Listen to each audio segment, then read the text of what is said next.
जिसे लोग भारत का स्विट्जरलैंड कहते हैं, उस खूबसूरत हिमालय को कभी न कभी आपने देखा होगा। लेकिन क्या आप जानते हैं कि इन खूबसूरत पहाड़ों के पीछे एक रहस्यमय इतिहास छुपा हुआ है? चलिए आज हम हिमाचल प्रदेश को बिल्कुल शुरू से जानेंगे। क्या है इसकी खूबसूरती, क्या है इसका इतिहास। तो जय हिंद। मैं हूं आपका साथी अनिल, आप सबका स्वागत करता हूं अपने स्टूडियो वसुध कुटुंबकम में। सीरीज चल रही है वो आपको इंडियन मेपोलॉजी के बारे में, जिसमें आज की क्लास में देखेंगे हम हिमाचल प्रदेश के बारे में, जो नॉर्थ का पहला स्टेट है। अब देखिए हम देखते हैं हिमाचल प्रदेश, जिसकी राजधानी देखने मिलती है शिमला। और आगे जाके हम बताएंगे इसकी जानकारी। इसके आप देखते हैं ये लगभग इसका क्षेत्रफल देखेंगे 5.5 लाख वर्ग किलोमीटर फैला हुआ। इसकी खूबसूरती अद्भुत है। इसकी खूबसूरती आइए हम समझते हैं और जानेंगे खूबसूरती क्या, आपको दिखाएंगे क्या बात। इसका क्षेत्रफल हम देखेंगे लगभग आपको 5.5 लाख वर्ग किलोमीटर फैला हुआ है। इसके नॉर्थ में आप देखेंगे तो यहाँ पे देखेंगे आपको लद्दाख पड़ेगा। इसके आपको नॉर्थ में, इसके साउथ में देखेंगे तो आपको हरियाणा देखने को मिलेगी और अपना उत्तराखंड देखने को मिलेगा। इसके ईस्ट में देखने को मिलेगी तो तिब्बत देखने को मिलेगी। और इसके आपको वेस्ट में देखने को मिलेगी, आपको पंजाब देखने को मिलेगा। ये आपके नॉर्थ ईस्ट वेस्ट और साउथ देखने को मिलेगी आपको। अब देखिए यहाँ पे क्या है, ध्यान देखिए। चूंकि आपको पता, हम बता दे रहे हैं, क्योंकि डाउट नहीं जाना चाहिए। ये हो गया हमारा हिमाचल प्रदेश। इससे एचपी से दर्शाते हैं संकेत से। ये देखिए ये हमारा हो गया, ये हो गया बृहद हिमालय। हिमालय का हिस्सा हो गया। यहाँ पे देखिए बृहद हिमालय है। यहाँ पे देखेंगे तो आपको पीर पंजाल है। यहाँ पे देखेंगे धौली गंगा है, धौलीगिरी है, सॉरी। इसके बाद यहाँ पे देखेंगे शिवालिक है, शिवालिक हिमालय। तो ये आपकी जो घाटियां है, ये घाटी है, ये ऐसी भूमि है कि ऊपर उठी हुई है फिर से डाउन, ऊपर डाउन गई है, ऊपर उठी है डाउन है, ऊपर उठी है डाउन है। इसीलिए इस पे क्या बोला जाता है, यहाँ पे देखो घाटियों का क्षेत्र बोला जाता है। इससे आपको हिमाचल प्रदेश को एक नाम से और जानते हैं। अब जैसे बोलते हैं लैंड ऑफ गॉड बोलते हैं। ध्यान देखिए, लैंड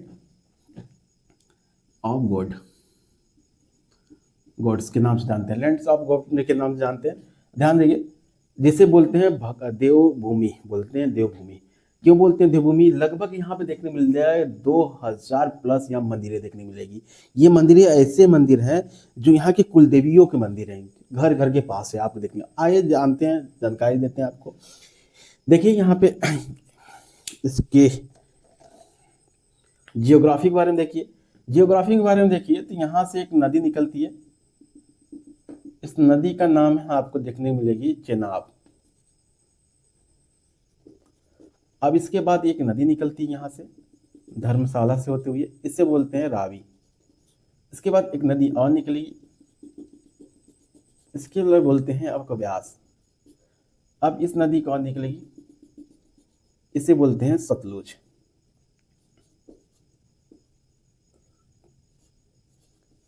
सतलुज। एक और नदी निकलती है, इसे टोंस नदी बोलते हैं। क्या बोलते हैं? टोंस नदी निकलती है, जो आपको उत्तराखंड में भी होती है।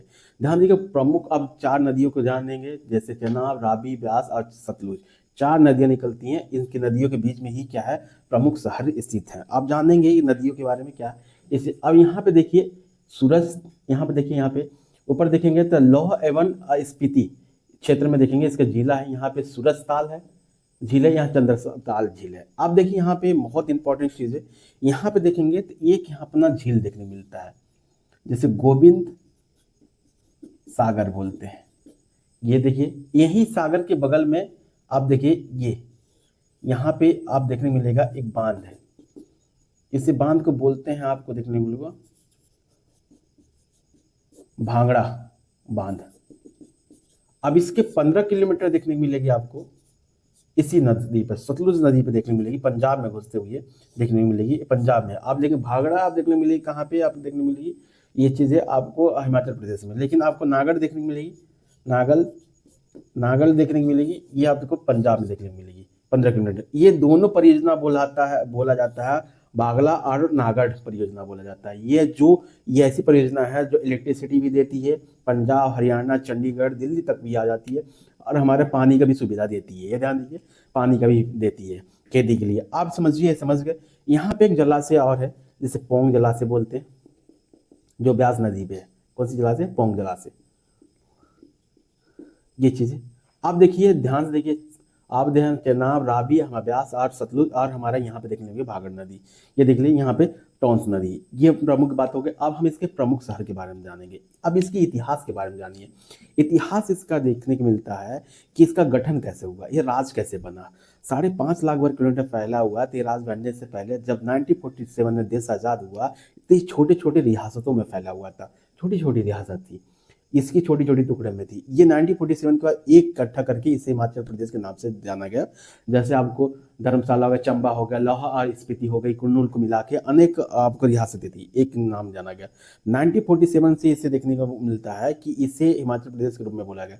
जब आपको राज्य पुनर्गठन अधिनियम 1956 में आया तो इसे केंद्र शासित प्रदेश के रूप में बनाया गया। किसे बनाया गया? हिमाचल प्रदेश को। ध्यान दीजिए 1956 में इससे क्या बना दिया? यूटी बना दिया गया। अब ध्यान दीजिए 1971 में आपको देखने मिलेगा, जैसे 25 जनवरी 1971 में इसे क्या किया गया? राज का दर्जा दे दिया गया। किसका? राज का दर्जा दे दिया गया। तो ये राज का दर्जा दे दिया गया। अब इसके इतिहास बोलेंगे तो हिमाचल प्रदेश आज से नहीं है। हिमाचल प्रदेश की इतिहास बहुत पुराना, लगभग महाभारत काल की है। कब की है? पूरा महाभारत काल की है। एक मिनट, इसकी इतिहास महाभारत काल की है, जो कि पहाड़ी क्षेत्र में फैला हुआ। इसमें देखने को मिलता है कि यहाँ पे एक वंश चलती थी, त्रिगर्त वंश। मतलब त्रिगर्त मतलब 3 नदियों के बीच में स्थित गर्त थी यहाँ पे। ये महाभारत काल में, यहाँ पे महाभारत काल में जब पांडवों का युद्ध चला था, महाभारत युद्ध चली थी, उसमें एक राजा था त्रिगर्त का राजा, उसका पांडवों का साथ दिया था, जैसे सुशर्मा। सुशर्मा ने क्या किया? पांडव के साथ दिया था, पांडव के साथ से जीते थे पांडव ने। तो उसने क्या बनवाया था? क्या बनवाया था? किला बनाया, जैसे कांगड़ा किला बोला जाता है। अभी कहाँ कांगड़ा किला देखने मिलेगी? तो यहाँ पे आपको देखने मिलेगी धर्मशाला से लगभग देखने मिलेगी 20 किलोमीटर दूर है। यहाँ पे देख लीजिए कांगड़ा जिला, धर्मशाला भी कांगड़ा जिला में, पूरा कांगड़ा जिला का हिस्सा मिलता है। अब ध्यान दीजिए क्योंकि 12 जिले हैं, आपको हम बता दे रहे हैं इसमें। इसे आप किस नाम से जानते हैं? नागरकोटा किला के नाम से जानते हैं। महाभारत काल का ये किला मिलता है। पुरातत्व विभाग बोलती है कि 4000 साल पुराना ये क्या है? किला है। ये इसके संक्षेप मिलते हैं, महाभारत काल से ही मिलते हैं। यहाँ पे लिखे हुए सब भी लिखी और जो शिलालेख पे लिखा हुआ है उससे पता चलता है कि 4000 साल पुराना ये क्या है? हमारा किला बनी हुई है। किसने बनाया था? आपको सुशर्मा साहब ने बनाया था। ये चीज देखिए, आगे देखने को मिलता है। आगे हम चलते हैं। अब देखिए यहाँ से ये रोड निकलता, ये अब शिमला गए, दिल्ली से शिमला पहुंचते। शिमला की मुख्य बातें समझिए। शिमला क्या है? हिल स्टेशन है। क्या है? Hill station. हिल स्टेशन किसे बोलते हैं? हिल स्टेशन उसे बोलते हैं जो पहाड़ों पे एक क्षेत्र, कौन? कासबा, जिसे कासबा भी बोलते हैं। कासबा शहर बसा हुआ रहता है, उच्च स्थान बोल रहा है। शिमला एक खूबसूरत के दृष्टिकोण से भारत का बहुत प्यारा है। यहाँ पे आपको देखने शीतकाल में देखने को मिलेगी, बहुत प्यारा चीज़ देखने को मिलेगी। यहाँ पे शीत ऋतु काल में शीतकाल में देखने को मिलेगी, बर्फबारी होती है यहाँ पे। टूरिज्म यहाँ पे बहुत ज़्यादा है और यहाँ पे देखने को मिलता है कि यहाँ मार्केटिंग बहुत अच्छा, एक बहुत अद्भुत भारत का नज़रिया है देखने के दृष्टिकोण से मिलती है आपको। अब देखने को मिलता है शिमला में एक आपको शिमला में देखने को मिलेगी एक हमारा यहाँ पे HPCA, मतलब हिमाचल प्रदेश आपको क्रिकेट एसोसिएशन यहाँ पे देखने मिलेगी। एक शिमला में एक हमारा क्या स्टेडियम है, स्टेडियम देखने को मिलेगी। बहुत खूबसूरत स्टेडियम है, सबसे ऊपर स्टेडियम है, ये देखने को मिलेगी। और चलते हैं आप बिना देरी करते हुए।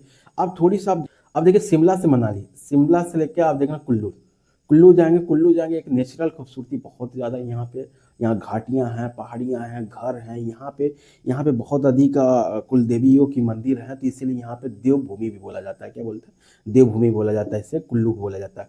कुल्लू से मनाली जाएंगे, कुछ किलोमीटर बाद जाएंगे, 10-15 किलोमीटर बाद तो मनाली पड़ेगा। मनाली अब हिमाचल और नॉर्थ ईस्ट का सबसे खूबसूरत पर्यटन स्थल में से एक है।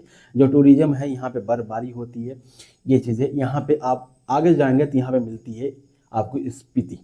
क्या? स्पीति मिलती है, इसे लाहौल स्पीति मिलती है, एक जिला भी है यहाँ से लेके। ये बहुत खूबसूरत है। यहाँ पे जिसे बोलते हैं कोल्ड डेजर्ट। यहाँ पे देखिए बहुत ज़्यादा रेगिस्तान के रूप में देखने मिलेगी आपको, सूखा देखने मिलेगी, बर्फबारी देखने मिलेगी। ध्यान दीजिए, बर्फबारी देखने मिलेगी। ये बहुत ज़्यादा खूबसूरत के नज़रिया देखने मिलती है। ये घाटियाँ होती हैं यहाँ पे, नेचर होती है, नदी होती है। यहाँ पे स्पीति नदी भी निकलती है इसी के नाम से, ध्यान दीजिए। यहाँ पे बेली है। तो घाटियाँ हैं ज़्यादा, हमने बताया कि आपको यहाँ पे 4 आपको धौलीगिरा यहाँ पे देखने मिलेगी, आपको पीर पंजाल देखने मिलेगी, शिवालिक देखने मिलेगी। तो यहाँ घाटियाँ भी हैं और ऊपर भी है। ये चीज़ें ये नेचर के लिए बहुत, आपको इसके ऊपर जाओगे तो जम्मू कश्मीर मिलेगा। तो यहाँ जम्मू कश्मीर घूमने पर्यटन स्थल की बहुत कम जगह, लेकिन शिमला आपको देखने को मिलेगी कि शिमला से लेकर आपको कुल्लू से मनाली आपका और स्पीति, ये नेचर से खूबसूरती अद्भुत है। जैसे दूसरे देशों की कंपेयर करना भी आपकी मूर्खता हो सकती है, इतनी बेहतरीन है आपके इसके दूसरे देश इसके सामने, हिमाचल प्रदेश के सामने फीके हैं। आपको कभी नेचर घूमना है, विदेश ना घूम के आप इंडिया भ्रमण कीजिए, तब आपको पता चलेगा। आगे चलते हैं, देखते हैं आपको, आगे चलते हैं। अब देखिए एक यहाँ पे एक साउथ में जाएंगे, ये बिलासपुर है। बिलासपुर एक जिला भी है यहाँ पे देखने मिली है, 12वां जिले में से एक 12 ये है हमारा बिलासपुर है। एक बिलासपुर जिला आपको मिलेगा छत्तीसगढ़ में। कभी कंफ्यूज मत होइएगा कि बिलासपुर एक छत्तीसगढ़ में जिला है, एक हमारा कहाँ जिला है, आपको हिमाचल प्रदेश में जिला है। अब देखिए धर्मशाला, धर्मशाला में देखेंगे दलाई लामा यहाँ पे हमारा यहीं पे आश्रम था, उनका मठ था, बनाया था, जो तिब्बत के क्या थे, हमारे 1962 में भाग के आए थे। कहाँ से आए थे? तिब्बत से भाग के कारण। ये चीज़ जाने की वो जो यहाँ पे धर्म आप क्या है कि धर्म गुरु है किसके, हमारे तिब्बत के हैं। ये चीज़ आगे चलते हैं, आपको देखने चंबा। चंबा भी आपको देखने में बहुत बेहतरीन जगह है और नेचर की खूबसूरती से बहुत ज़्यादा प्यारा है, आपको देखने को मिलती है। अब समान परिचय में बताएंगे, राजधानी देख लें शिमला, जैसे ग्रीष्म, अब देख लें ग्रीष्म है, इसके ग्रीष्मकालीन शिमला है और धर्मशाला इसका शीतकालीन है। 2 राजधानी देखिए, राजधानी देखने मिलेगी, जैसे हमने देखा था जम्मू और हमने देखा था कश्मीर, कश्मीर देखा था ऊपर हमने आपको जम्मू कश्मीर और जम्मू नीचे है। तो ये 2 राजधानी है। 2 राजधानी 2 तरीके बना दिया जाती है। एक क्या करी जाती है, प्रशासनिक राजधानी जो एडमिनिस्ट्रेशन होता है उसकी वजह से बनती है कि ये ठंडी या गर्मी की वजह से बनती है। अब देखिए जो हमारा शिमला है देखने मिलता है, ये ध्यान दीजिए, ये देखिए ये शिमला मिलता है ऊपर में है। अब ये लेकिन धर्मशाला जो नीचे है खाड़ी में, ये चीज़ है। तो यहाँ पे हवाएं क्रॉस नहीं करती है, तो शीतकाल में यहाँ पे किया जाता है, प्रशासनिक की जाती है। और दूसरी कारण यहाँ पे क्या है कि जो क्षेत्र भौगोलिक कारण और राजनीति के कारण यहाँ पे क्षेत्रों का क्या की जाती है, 2 राजधानी बनाई जाती है। ये दूर होने के कारण इस क्षेत्र के लोग भी ना छटे, इसके वजह से राजधानी बनाई गई, धर्मशाला बनाई गई। इसका क्षेत्रफल हमने बताया 5.5 लाख वर्ग किलोमीटर में फैला हुआ। जनसंख्या 7.5 करोड़ है जनसंख्या। गठन कब हुआ था? 25 जनवरी 1971 में हुआ था। भाषा कौन बोली जाती है यहाँ पे? हिंदी, संस्कृत और पहाड़ी बोली जाती है। ये अब देखिए ऑफिशियल भाषा यहाँ पे एक संस्कृत पहला राज्य है, संस्कृत भी रखी गई है। अब ध्यान की विधायकी देखिए, यहाँ पे विधायकी क्या है, विधानसभा सीट है 68 यहाँ पे, लोकसभा सीट है यहाँ 4 और राज्यसभा सीटें 3 देखने को मिलती है। कितना? 3 देखने को मिलती है। हमने बता दिया बागड़ा किला क्या है, ये महाभारत काल के ही किला बनाया गया था, जीतने के बाद किसने बनाया था? सुशर्मा साहब ने। ये ध्यान दीजिए। शिमला क्या है, हमारा लोकप्रिय हिल स्टेशन है। यहाँ पे एक मंदिर है जो जाखुर मंदिर है, जो जाखुर मंदिर है। जाखुर मंदिर क्या आप देखने मिलेगा? शिमला में एक मंदिर है, हनुमान जी के 108 फीट मंदिर ऊपर है, जहाँ पे वहाँ पे देखने मिलेगी जब भगवान, अब देखने में भगवान लक्ष्मण को अब क्या वार लगा तो हनुमान जी जब जड़ी बूटी लेने के गए थे हिमाचल, तो हिमाचल में देखने गए थे, यहीं पे वो रुके थे, आराम किए थे। तो ये कौन सा? शिमला में किए थे। यहीं पे करने की वजह से 108 फीट क्या है उनकी मूर्ति प्रतिमा बनाई गई है। कुल्लू की देव घाटी बोला जाता है, ये ध्यान देखिए, सुंदर घाटियाँ यहाँ पे देखने मिलती है। मनाली देखने सबसे लोकप्रिय पर्यटन स्थल में से एक है। धर्मशाला का दलाई नामा एक निवास स्थान है यहाँ पे क्या है, ये की जाती है, ध्यान देखिए। अब देखिए रिकांग पुओ में सेव के बागान है। यहाँ पे देखिए ये साइड इसके आपको देखने मिलेगी, आपको पूरब साइड देखने मिलेगी, पूरब में देखने को मिलेगी। तो यहाँ रिकांग पुओंग में क्या है, सेव के बागान है, सेव के बागान। इससे स्टेट ऑफ एप्पल भी बोलते हैं, आप ध्यान दीजिए, स्टेट ऑफ एप्पल बोलते हैं। अब यहाँ पे देखिए पिन बेली नेशनल पार्क है, पिन बेली नेशनल पार्क देखने मिलती है। यहाँ नेशनल पार्क है, बहुत बेहतरीन पार्क है, यहाँ पे देखने मिलेगी।